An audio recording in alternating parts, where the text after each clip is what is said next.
Hi everyone, and surprise! Welcome back to Day of Dragons. I know I did a video before showcasing the flying, and that was more to kind of explain it to a friend who had asked me about how the flying worked. And then I was talking to someone else who was interested in the game, and I realized it's a lot easier to show and tell than just tell.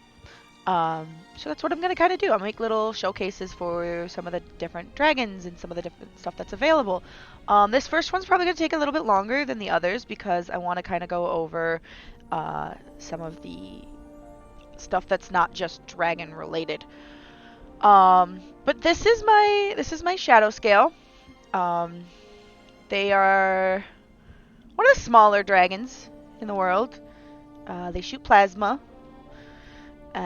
My my dragon is an elder, so she's as big as she can get, um, and so she sounds a little different when I do calls and whatnot. But first thing I want to get into is kind of this screen because I've noticed a lot when new players join that the old players ask them for different things and they don't know where to look. Um, So, starting with the biology square, which is up at the top left, it shows you your element, your family, your age, what gender you are, and then your skin. So, the most important things here would be your gender and your skin, because those are the things people mostly ask about for like nesting in other people or nesting in specific skins. They're looking for, you know, the opposite gender of them, and then they're looking for like a specific skin.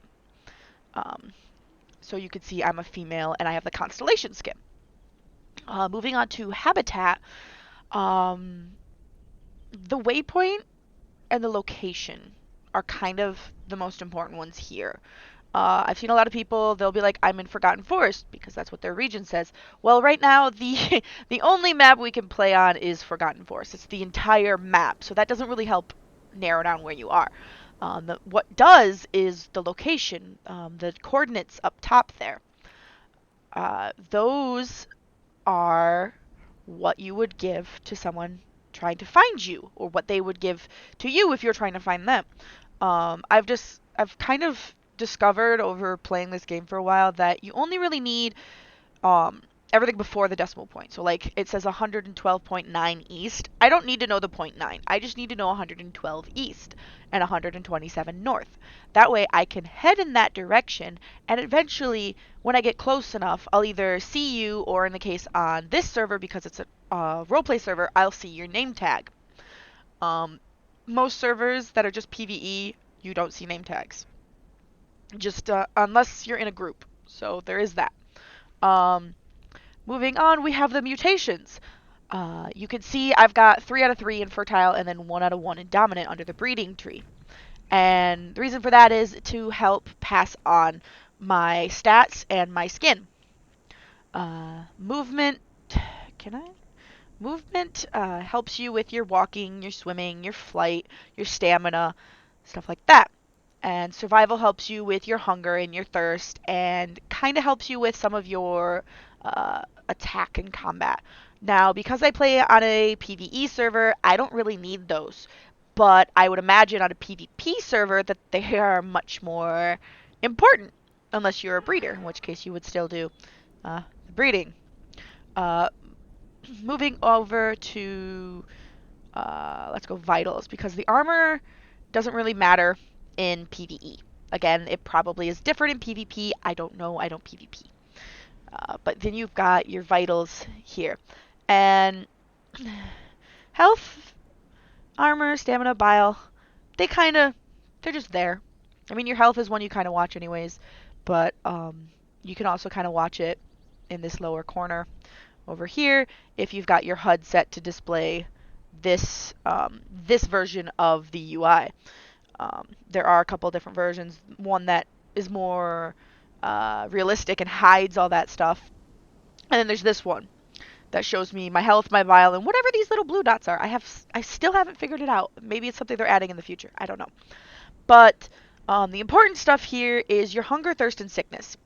Um, Contrary to what you might believe, looking at these, I am not starving and I'm not dehydrating. I'm actually quite full and rather decently good on my thirst.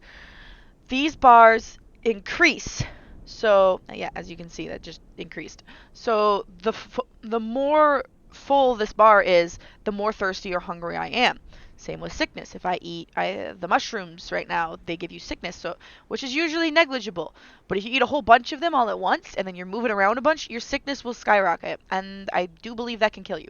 I've never done it because your screen gets all blurry and I don't like it, so I lay down until it goes away. But yeah, these are things you want to keep an eye on. Um, Depending on your settings, there'll be a water droplet or like a piece of meat that pops up down in the lower right-ish area that lets you know, hey, you're getting hungry, hey, you're getting thirsty. If you forget to check these. Moving on to genetics, and I guess heritage. These are also kind of important. Your heritage lets you know who nested you in, and that way you can check with someone you're thinking of nesting with and make sure you're not related, because incest eggs are not good. They are really bad, and pretty much you don't want them. Everybody avoids them. But moving down to genetics, these do actually affect different things. So, like, say you've got a really high stat in endurance, your stamina isn't going to drain as fast. Nutrient absorption, you're not going to get hungry as fast. Water retention, you're not going to get thirsty as fast. Now, you can see I've got a C in this. So, yeah. I get thirsty a bit faster than I get hungry. Not a big deal. Bile production is how quickly you recover your bile, which is what you use your breath weapon. And then you've got your resistances, which these are good for PvP, fighting against other dragons, and I do believe eventually they will be important for fighting other AI in the environment. Uh, this dragon is actually a good example for showing the genetics because I've got different ones. They're not all A's, though most of them are, and I'm a little happy about that. Um, the lowest stat I think you can get one is an F, but that's an incest egg. I think the lowest stat you can get is a D or an E. So my lightning resistance is not so great. This dragon, we were trying to get all A's. That's why most of these stats are some variation of the A. But I didn't get 3, and I wasn't inclined to keep trying, and I eldered this dragon. And some people would be like, why would you elder it if it's not all A's or A++? Well, this dragon's a little bit sentimental to me, so, and it was my first elder. So you don't necessarily have to listen to anybody who says, oh, you shouldn't elder anything that isn't all A's. It's your choice, it's your dragon, it's your gameplay. However, I will say that it is a lot of work to get something to elder, so typically people want to have what they call a good dragon for it. That's why. But as you can see, you've got A's, A minus, A plus, and A plus plus. That's the highest it goes is A plus plus. They've done some tweaks with the nesting that I'm still kind of figuring out, so they've made it a little bit different in how stats inherit. You could definitely see information on that in the official Discord if you look at the updates, or if you ask. A lot of people will be able to answer that for you. Bloodline quality doesn't really matter, by the way, in case you were wondering about that. You start out at like a E bloodline as a fresh spawn, and then like as you get nested in or breed, you'll get as you get nested in, breeding doesn't up your stuff, but as you get re-nested in and regrow, like you'll get better bloodlines. I don't know if that is eventually gonna do anything special, but right now it doesn't. Anyways, on to the dragon. So this is, like I said, this is Shadowscale. Get her up. Um, you know, and this is an Elder Shadowscale, so she's bigger than normal, but not by much. Not by terribly much. They're a little bit, like, normal ones are a little bit shorter than her, and they're not as tall. But this is the walking and the running. You can also crouch and kind of stalk, which is kind of fun. Moving on to their abilities, they have a bite. Most dragons have a bite. And then they also shoot plasma. You see this little aiming reticle If you do get into the game, you hold right click to get this. And black you can't shoot, white you can. And then I think red is if you're locked on to like another player, if you're PvP, or one of the bug AI that you can eat. Which I might try and show you that depending on how my hunger goes. So they can do a little blast, or you can press and hold the left click, which is the default attack button, and you can charge it up. Now you can see down in the bottom right where my stats are, the bio bar, which was normally brown, has now turned blue, and that's showing me how much bile I'm going to use when I release this shot, which is all of it. The more you use, the stronger the shot. You also get to glow for a little bit, which is kind of neat. But it does eventually fade away once your bile starts coming back. So those are the basic attacks. Just to show off some of the calls, you've got your broadcast. Now keep in mind, because I'm an elder, I sound a little different. I sound deeper and more bassy. And I think I'm louder. But that's the broadcast. Then you've got the threaten, where again you glow. And then you've got your friendly call.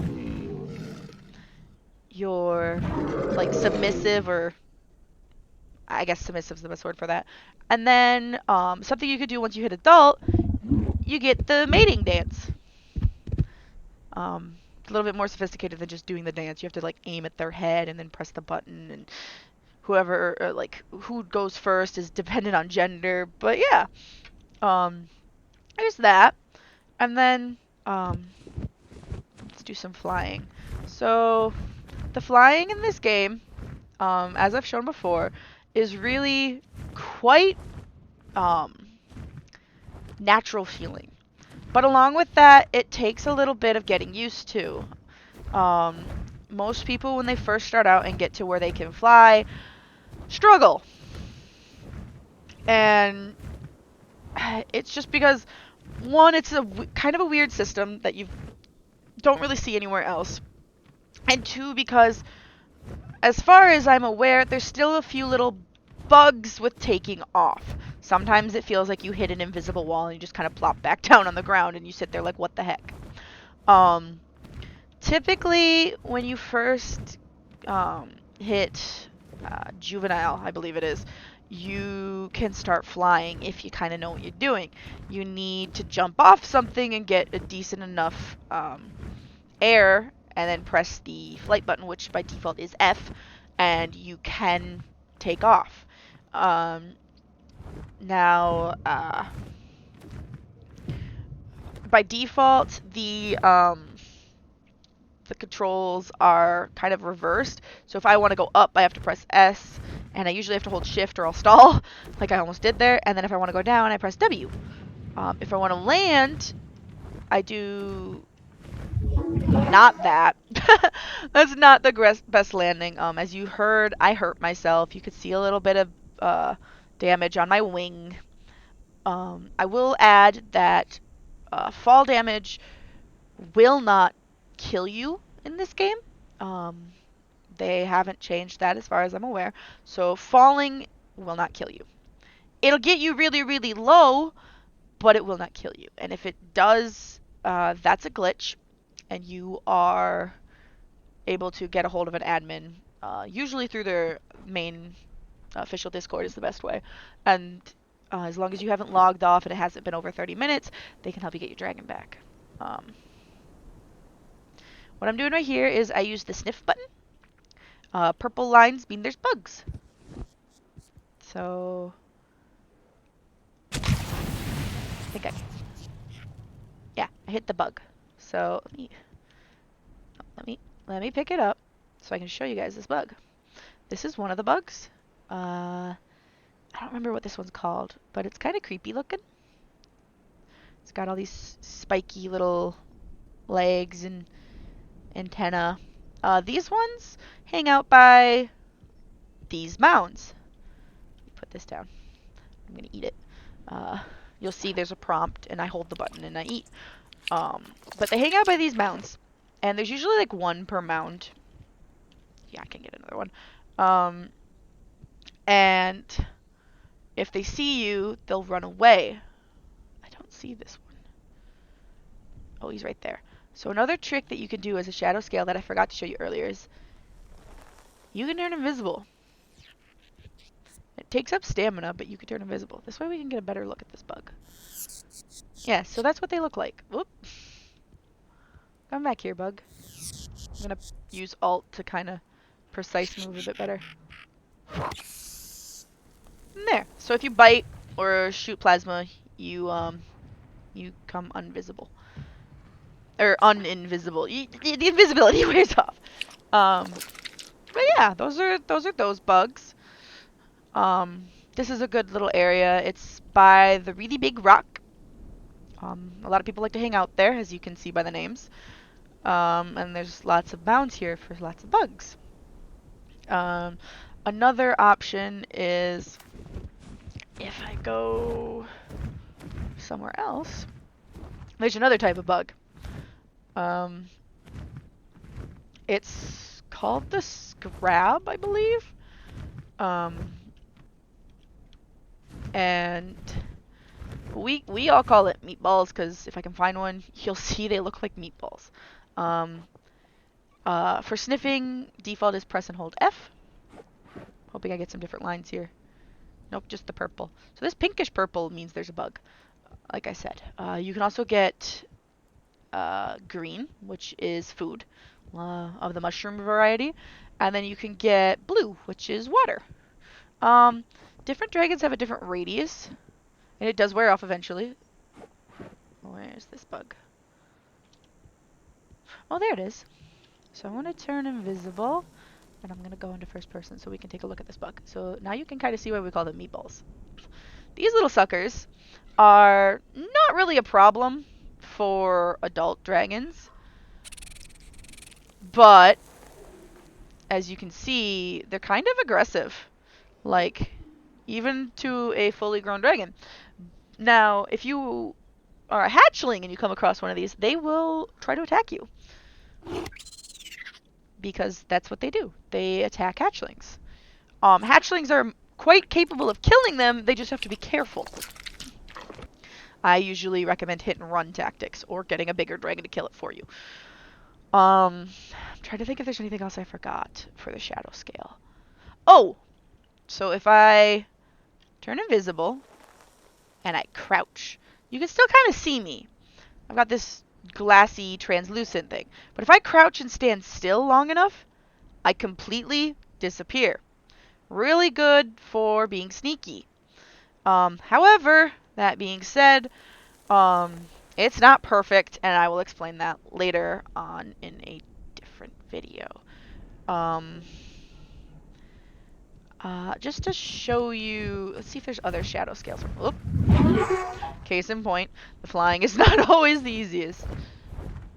You will hit things like trees. We all hate trees. I just want to find some other Shadowscales to show you.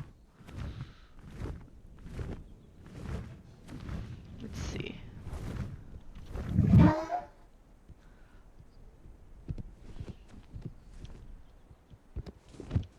So yeah, see, they're a little bit smaller than me.